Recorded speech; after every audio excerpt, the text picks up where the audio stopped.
সাথে আছি যারা নবীর মতো চলে, সেই আলেমদের সাথে আছি যারা কোরআন মানতে রাজি না, আমরাও তাদেরকে মানতে রাজি।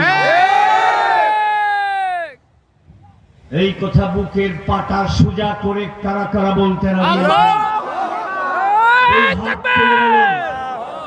আরো আওয়াজ করে বলুন, আকাশ বাতাস মুখরিত করে বলুন।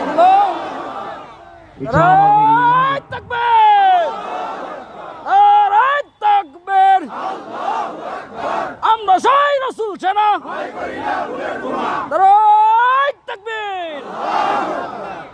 এটা আমাদের ঈমান। এটা কি? এটা কি রাজনীতি না ঈমান? এটা আমাদের ঈমান। কিভাবে ঈমান আপনাদের একটু বুঝাবার চেষ্টা করি। আসলে তো এটা দীর্ঘ বিষয়। ইসলামী রাজনীতি হলো পবিত্র কোরআনের 30 পারার ব্যাখ্যা হলো ইসলামী রাজনীতি। ঠিক। 30 পারা ব্যাখ্যা করতে 30 বছরে হবে না। এজন্য আজকে শুধু আপনাদেরকে একটু টাচ দেব। ভাইরা আমার